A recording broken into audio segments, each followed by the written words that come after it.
abraço vem. Não seja uma ilha, aperte mais esse laço. Que o melhor é viver em família. A vida a dois é mais fácil quando há o perdão.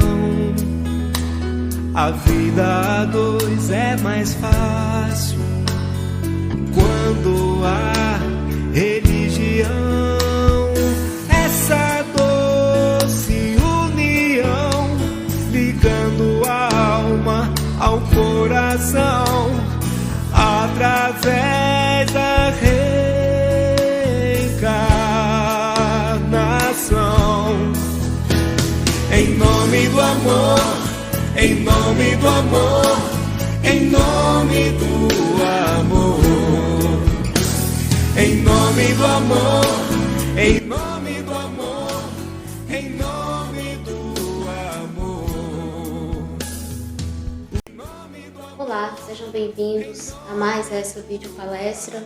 Hoje iremos refletir sobre o item 9 do Evangelho segundo o Espiritismo, do capítulo 14, Honrai vosso pai e vossa mãe, item que traz como tema a ingratidão dos filhos e os laços de família.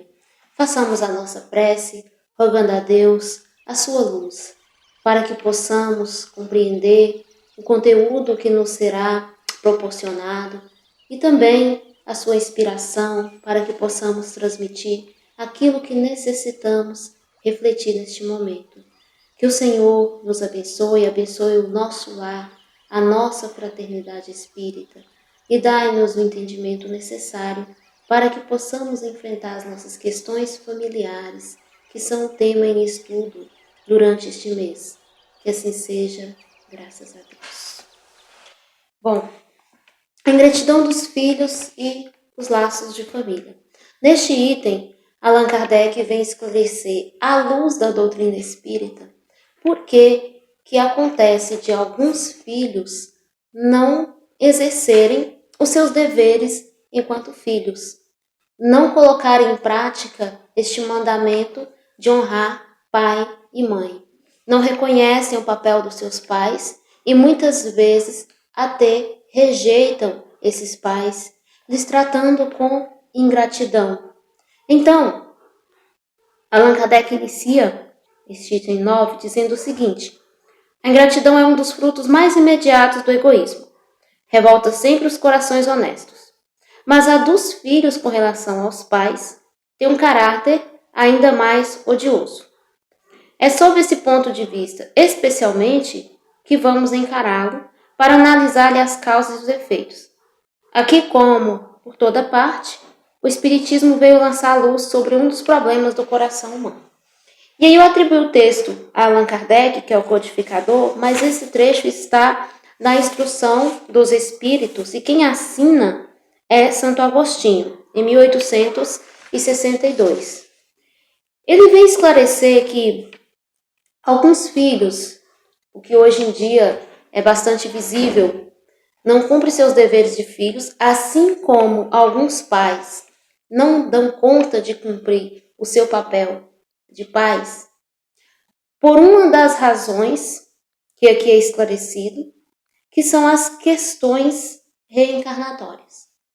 Muitas vezes, os ódios, as repulsões instintivas de filhos para com pais, ou de pais para com filhos, acontecem exatamente quando aquela aproximação se deu entre espíritos que anteriormente, em outra existência, tiveram uma inimizade. E agora eles estão no papel de pai ou de filho para resgatar esse relacionamento que foi quebrado no passado. Então, os fatos se apagam da memória com o esquecimento da vida passada devido ao processo da reencarnação, mas ficam as impressões gravadas no espírito. E ao entrar em contato um com o outro, essas impressões podem vir à tona e causar a antipatia, a repulsão entre pais e filhos. Então aqui estamos falando especificamente da ingratidão dos filhos. Ou seja, essa repulsão, essa antipatia dos filhos para com os pais, levando-os ao ponto de negar aos pais o respeito, a ajuda de que eles devem por gratidão aos pais, porque mesmo quando os pais não cumpriram totalmente a sua função, ainda assim os filhos lhes devem a vida, lhes devem o corpo que lhes proporcionou a oportunidade de vir ao mundo na sua presente encarnação. Então, ódios e repulsões instintivas.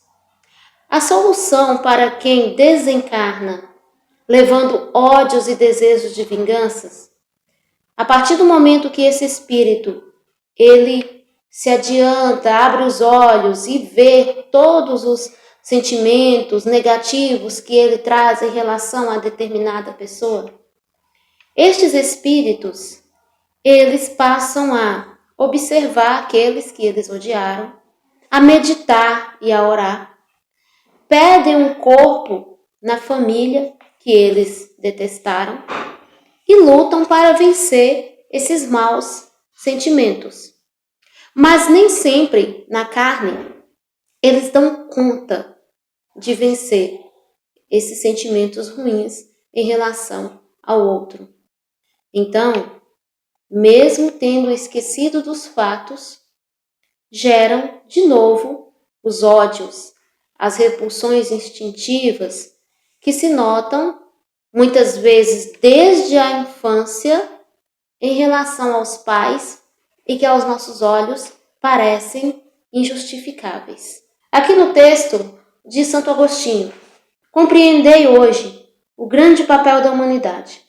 Compreendei que quando produzis um corpo, a alma que nele se encarna vem do espaço para progredir. Sabei vossos deveres e colocai todo o vosso amor em aproximar essa alma de Deus. Já dissemos isso anteriormente. Os pais geram o corpo, mas não geram o espírito. O espírito vem do mundo espiritual com a finalidade de progredir e muitas vezes este espírito foi o nosso desafeto no passado. Por isso, quando um filho repele um pai ou uma mãe, a nossa postura não pode ser de afastar aquele filho, de virar as costas para aquele filho difícil, mas sim de deduzir. Deduzir que um de nós, ou seja, o pai ou a mãe ou o filho, é culpado. Porque há uma dívida, há uma questão mal resolvida de outras existências. Um ou outro já odiou muito ou foi muito odiado. Um ou outro veio para aprender a perdoar ou para expiar as suas faltas passadas. Por isso, diante do filho difícil, diante do filho ingrato, por mais dolorosa e decepcionante que seja a situação, a atitude do pai não pode ser de afastar, repelir, rejeitar esse filho. Mas sim, se esforçar desde o início para ensinar esse filho a amar, a bendizer a Deus e a vida e também ajudá-lo a se aperfeiçoar. Por essa razão, a educação de um filho não pode ser uma educação não refletida. A gente não pode deixar a vida levar, a gente não pode deixar as coisas acontecerem ao léu. A educação de um filho não pode ser uma educação não refletida. A gente não pode deixar as coisas acontecerem ao acaso, a gente não pode deixar a vida ir levando. A gente não pode somente cuidar e amar, a gente tem que observar e refletir. Santo Agostinho vai dizer Muitos dentre vós, em lugar de arrancar pela educação os maus princípios inatos de existências anteriores, desenvolvem esses maus princípios, desenvolvem esses mesmos princípios por uma fraqueza culposa ou por negligência. E mais tarde, o vosso coração ulcerado pela ingratidão de vossos filhos será para vós, desde essa vida, o começo de vossa expiação. Então, se diante do filho difícil, a gente procurar o caminho mais fácil, que é o caminho da fuga, é a gente atribuir a responsabilidade a outra pessoa, é a gente preferir manter-se distante daquele filho, ou simplesmente a gente lavar as mãos, ir pelo caminho da negligência, se a gente terceirizar o nosso papel, porque aquele filho dá muito trabalho, então se a gente deixa para que a escola eduque, para que a avó eduque, para que o parente eduque, então nós vamos perder a oportunidade de corrigir as más tendências que ele já trazia e vamos sofrer mais tarde com a sua ingratidão. Então nós temos aí as duas situações. Primeiro, pode ser que a ingratidão do filho é fruto de questões que não foram resolvidas em outras existências. Mas pode ser também que essa ingratidão do filho criou raízes por falhas na educação que ele recebeu. Prossegue. Desde o berço, a criança manifesta uns instintos bons ou maus que traz de sua existência anterior. E a estudá-los que é preciso se aplicar. Todos os males têm seu princípio no egoísmo e no orgulho. Então é importante que os pais, desde cedo, observem seus filhos, observem as suas tendências, que começam a despontar desde pequenininho, desde muito cedo, e passe a combatê-las através da educação, através do diálogo, através do bom exemplo, desde o surgimento dessas más tendências. Então, isso é um dever que cabe a todo pai e toda mãe. Amar, sim. Prover tudo o que os filhos necessitam, sim.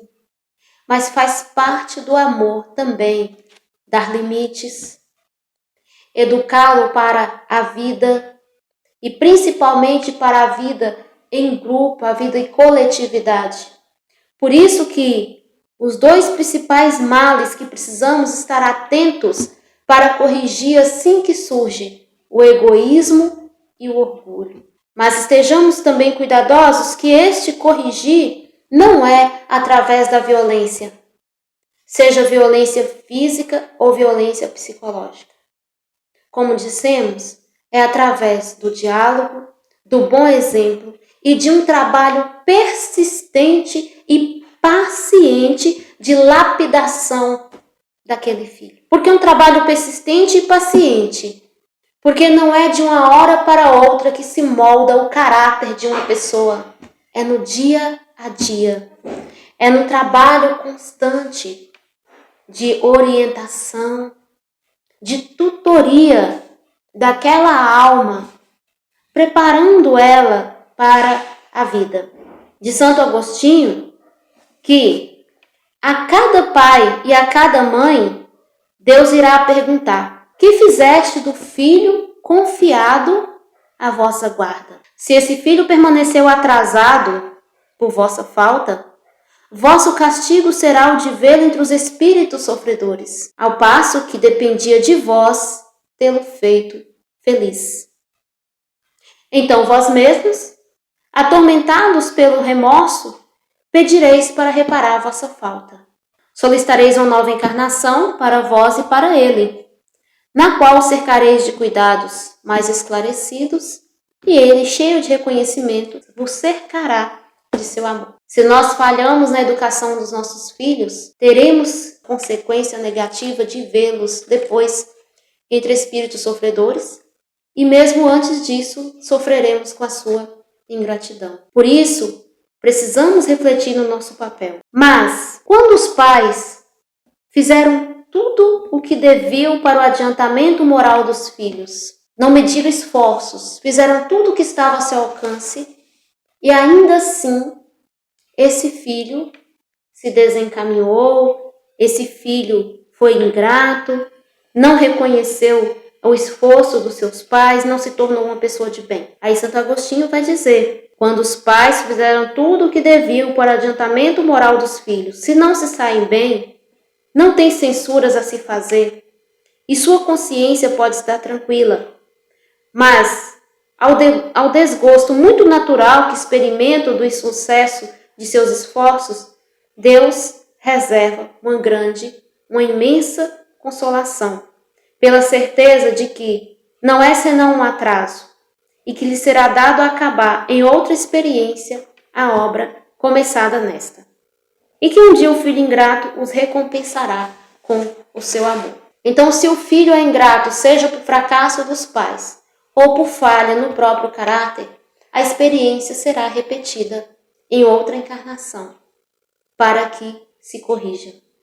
Quem sabe, os nossos filhos difíceis e ingratos de agora não tenham sido exatamente os nossos inimigos de outrora, mas tenham sido aquele filho que no passado a gente não deu conta de educar, ou por negligência nossa, ou porque o próprio caráter desse filho, desse espírito, foi resistente aos nossos melhores esforços para conduzi-lo a ser uma pessoa de bem. Cabe a todo pai, toda mãe, direcionar o coração do seu filho para Deus, combatendo as suas más tendências, dando o bom exemplo, fazer o melhor que estiver ao seu alcance, para que depois, se ainda assim este filho não reconhecer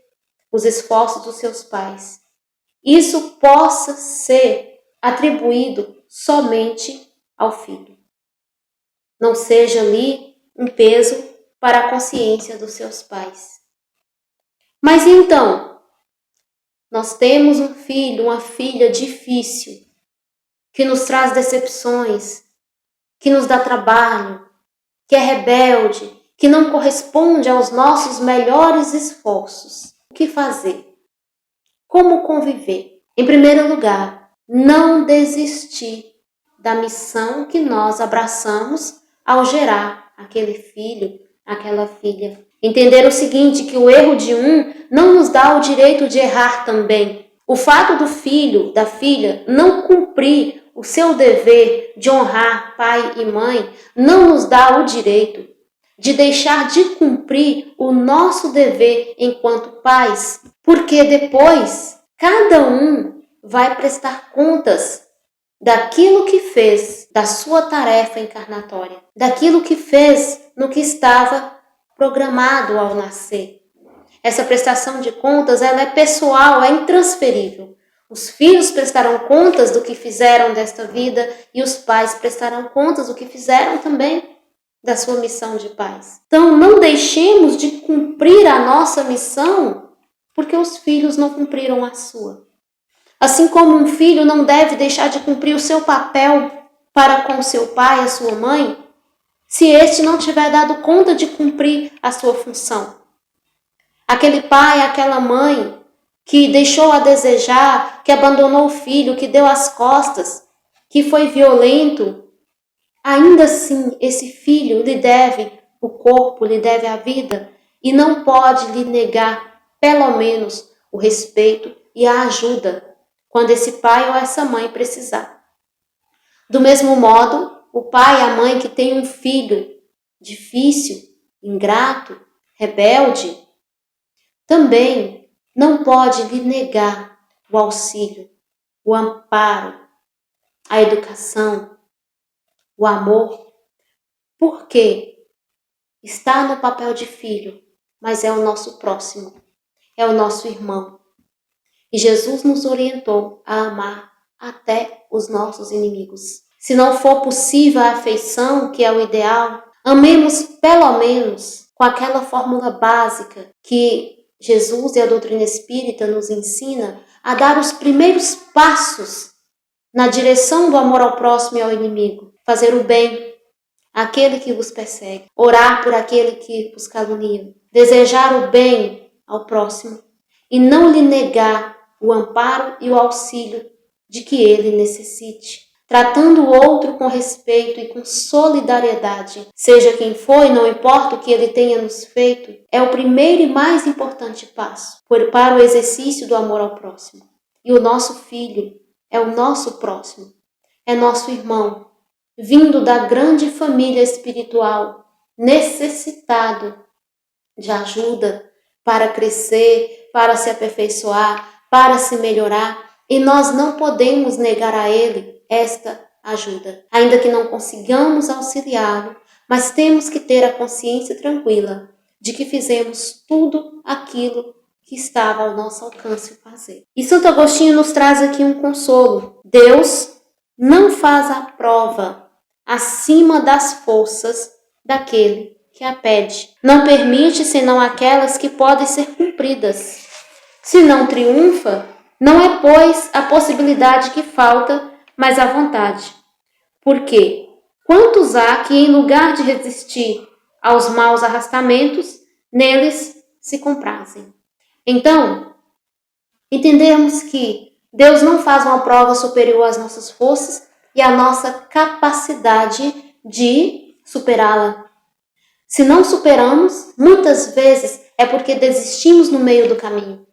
Desanimamos no meio do caminho. A vontade não foi firme e forte o bastante. Isso vale em qualquer situação da vida e também nas dificuldades de relação entre pais e filhos. Por mais dolorosa que seja a situação, se Deus permitiu que aconteça, saibamos que ela não está para além das nossas forças, nem da nossa capacidade de vencê-la. Se fracassamos, é porque faltou ainda a vontade. Aquela vontade que move a gente de dentro para fora a realizar coisas inimagináveis por nós. É essa vontade que a gente tem que colocar em ação diante dos problemas e dificuldades familiares. O grande problema é que muitas vezes nós mesmos somos movidos pelo orgulho ferido.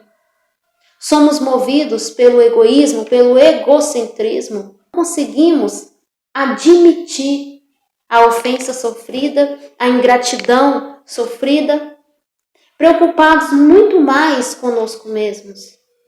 E quando nós assumimos essa postura, nós não damos conta de auxiliar o filho rebelde, porque dentro de nós passamos a repeli-lo. Mas tenhamos a certeza de que chega um dia em que o culpado está cansado de sofrer, em que seu orgulho está enfim domado, e é então que Deus abre seus braços paternais ao filho pródigo que lhe lança aos pés. As fortes provas, entendei-as bem, são quase sempre o indício de um fim de sofrimento e de um aperfeiçoamento do espírito, quando são aceitas por amor a Deus. Por mais difícil que seja o espírito, por mais difícil que seja o seu gênio, o seu caráter, chega um momento que ele se cansa. E nesse momento entra a misericórdia divina.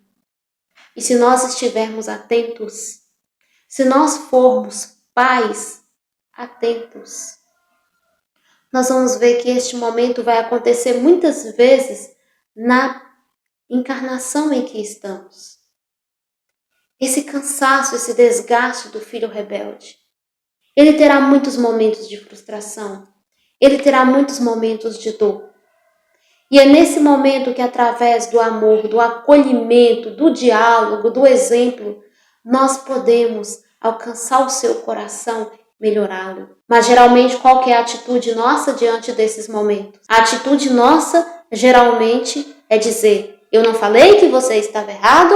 e muitas vezes dizer: agora se vira com o seu problema, se vira com a consequência que você arrumou. Muitas vezes a nossa atitude é de reprovação, a nossa atitude é de rejeição, é de abandono, e perdemos oportunidades preciosas de melhorar o filho difícil, o filho rebelde, ainda nesta encarnação, para não precisarmos depois repetir a prova com maiores dores. Mas ainda assim essas dores, elas vêm como indício de aperfeiçoamento do Espírito. Quando nós aceitamos as provas por amor a Deus, e devemos ensinar isso aos nossos filhos, aceitar as provas por amor e passar por elas com esperança e com resignação, isso gera o aperfeiçoamento do Espírito, porque as provas mais fortes vêm quando o Espírito já está maduro o suficiente para aprender e aproveitar essas provas. Deus é Pai amoroso. Ele só traz a prova quando nós estamos aptos a aprender. Muitas vezes o pai que sofre com o mau filho, em outros tempos, ou às vezes em outros tempos não, às vezes na própria encarnação, foi um mau filho também. E agora vem a prova do filho difícil para nos levar à reflexão e para nos levar ao aprendizado. E por fim, saibamos que só depende de nós abreviar os nossos sofrimentos, destruindo as causas do mal.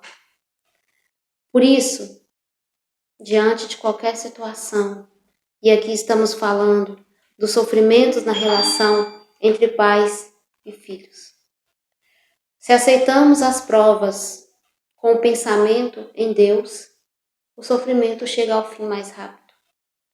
Mas se passamos pelas provas com queixas ou procurando meios de fugir, de negligenciar a situação, temos que recomeçar o sofrimento. É assim também nessa relação de pais e filhos. Não podemos passar para ninguém o nosso papel de educar os nossos filhos. É um papel intransferível que não pode ser terceirizado. Porque se nós não assumirmos e não abraçarmos essa tarefa de observá-los, de educá-los, de ser exemplo para eles, de exercer sobre eles uma autoridade segura, de amá-los e de conduzi-los pela vida, corrigindo suas más tendências, nós iremos recolher a ingratidão. Então, não podemos deixar de repetir mais uma vez que os dias em que estamos vivendo são a oportunidade única para que nós possamos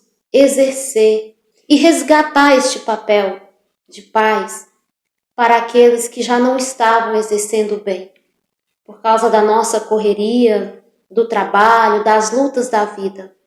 Quantas pessoas têm deixado para os avós, para os parentes, para a escola, para uma babá, a tarefa de cuidar dos seus filhos.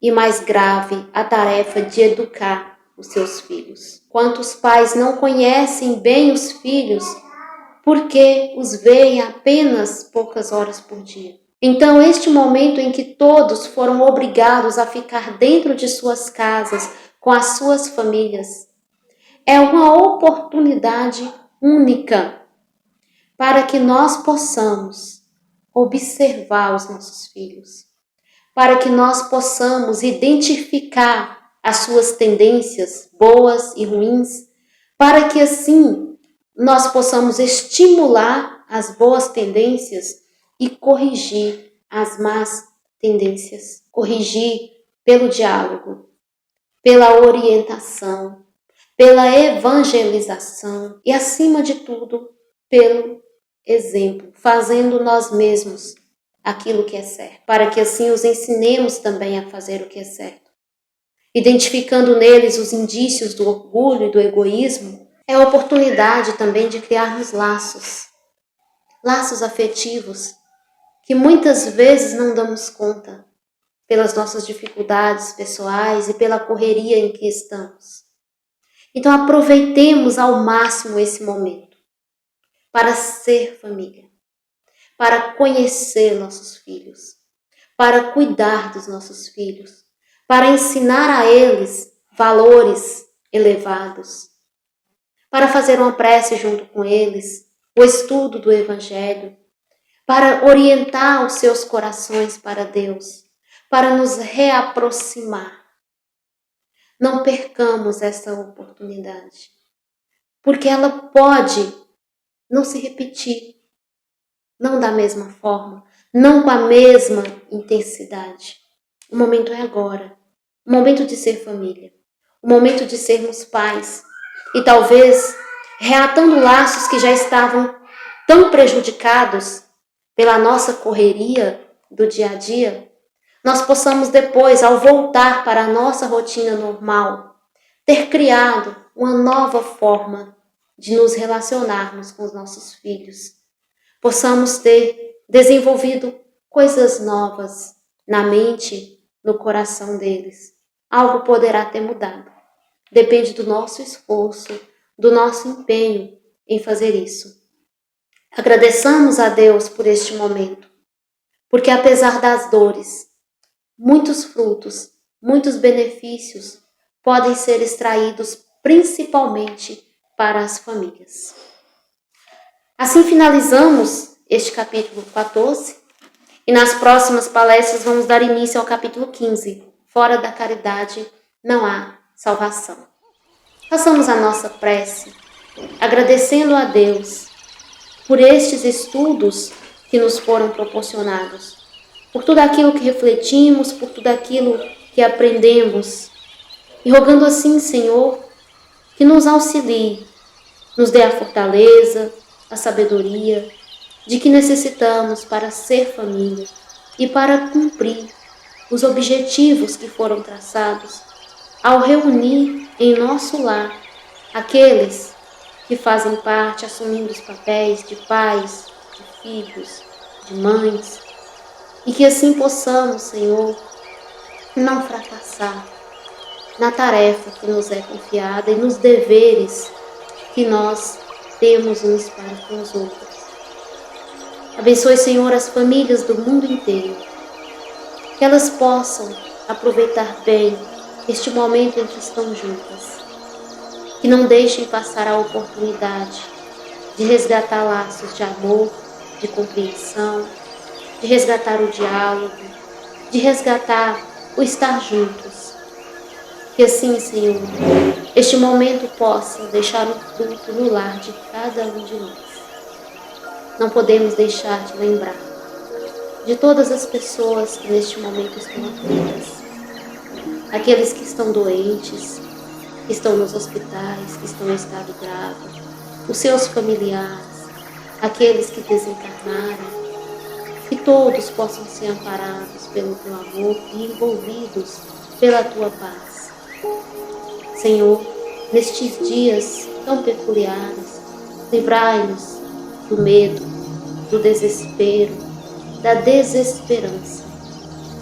Que por mais que estejamos assustados, por mais que não consigamos compreender bem os acontecimentos, mas que possamos ser confiantes no teu amor, na tua bondade, que não traz provas superiores à nossa capacidade de suportar e de aprender. E assim, Senhor, nos pedimos que possamos continuar animados, perseverantes na melhoria de nós mesmos, no auxílio uns aos outros, no exercício da caridade. Que assim seja, graças a Deus. Fiquem todos com Deus, agradecemos por estes momentos em que passamos juntos e convidamos para as nossas próximas palestras que serão proporcionadas nas próximas semanas. A nossa Fraternidade Espírita A Caminho da Luz, com sede em Monte Azul, tem uma programação semanal que no momento está suspensa devido ao isolamento social, mas que em breve esperamos poder voltar à normalidade das nossas atividades. Nós temos reunião pública toda terça-feira, às 8 horas da noite, e temos aos sábados os cursos introdutórios de doutrina espírita, preparando trabalhadores e também para aquelas pessoas que desejam conhecer melhor o Espiritismo. Aos domingos à tarde temos a evangelização de crianças e jovens, e nos domingos pela manhã a campanha de fraternidade Alta de Souza, quando pedimos doações de alimentos e roupas para as famílias carentes da nossa cidade. Deixamos aí o convite para que assim que retornarmos à normalidade, venham nos conhecer, venham participar das nossas atividades. Que Deus os abençoe e até o nosso próximo encontro.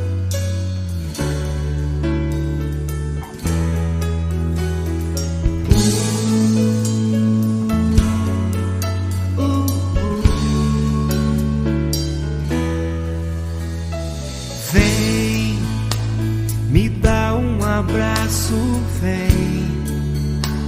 Não seja uma ilha, aperte mais esse laço.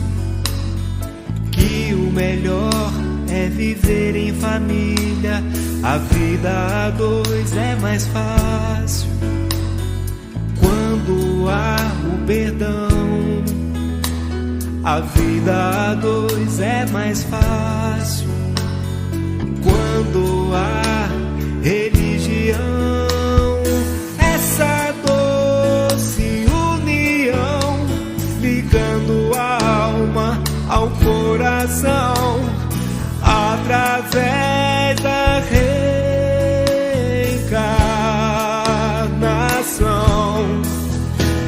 Em nome do amor, em nome do amor, em nome do amor, em nome do amor, em nome do amor, em nome do amor.